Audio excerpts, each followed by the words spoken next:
Ah, yes! Oneohtrix point never.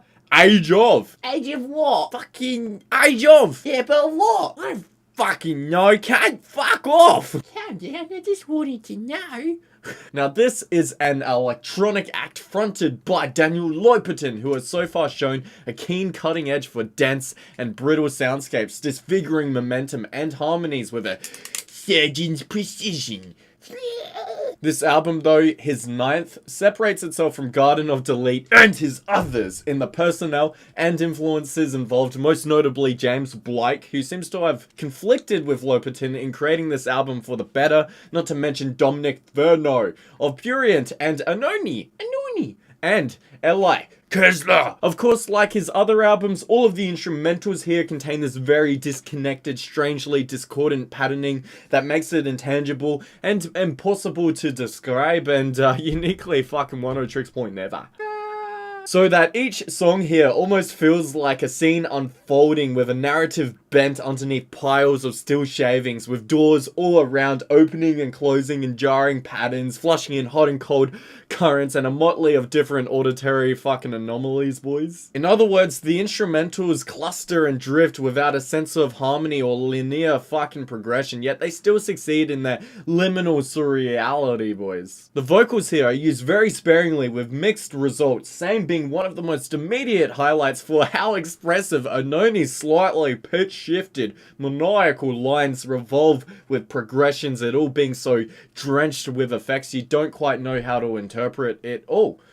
Raycats, the song following, on the other hand, succeeds with a kind of minimalism and Eastern strings layered in perfectly, which is then succeeded by the next track, Still Stuff That Doesn't Happen, showing a holistic movement from track to track for once. But I must admit, I don't completely understand the absence of James Blake here as a vocalist, because it is so obvious that some of the keys and the mixing is done by him. Instead, Lopatin's vocals are expressively used on both Babylon and Black Snow, where James could have otherwise fit in like a glove on a hand.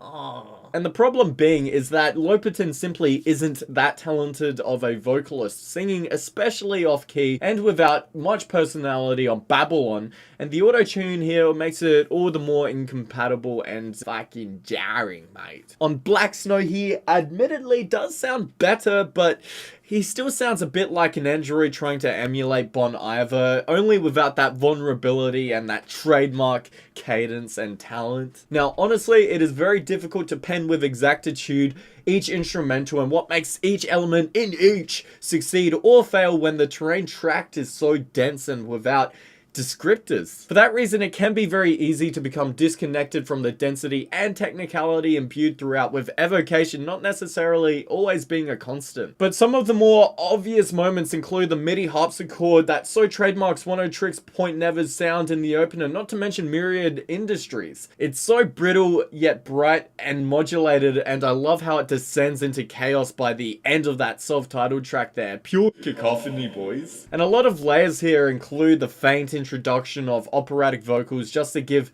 this track a chandelier, baroque, ballroom kind of vibe. One of the rarer moments here where I have a concrete mental image in my head. Warning's beat change is one of the more satiating moments as well, in how it acts as the perfect contrapuntal element to the one prior with a fairly orthodox but effective instrumental. Warning's beat change is one of the more satiating moments as well, in how it acts as the perfect contrapuntal element to the one prior with a fairly orthodox but effective instrumental.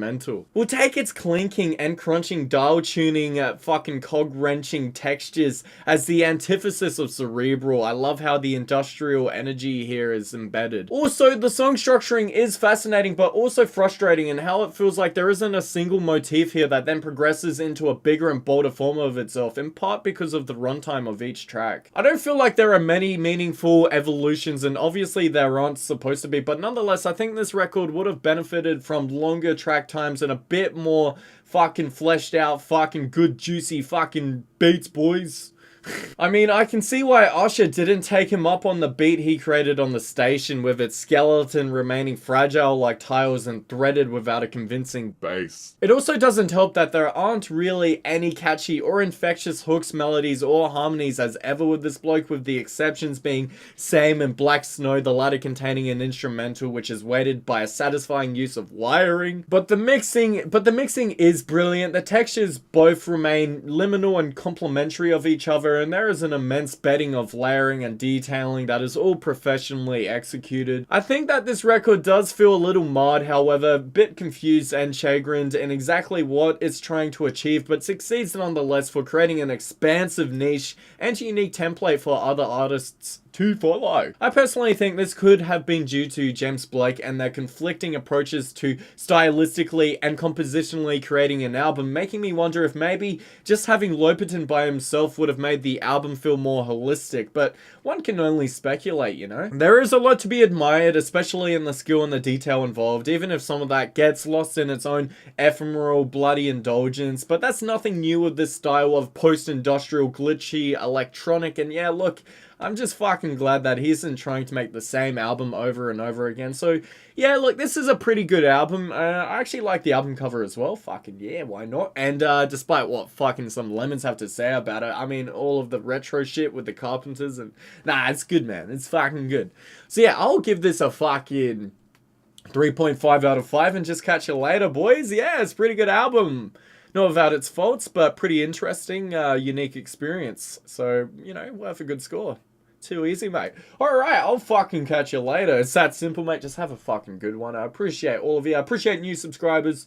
And fucking all of that kind of bullshit, man. Too easy. Wow!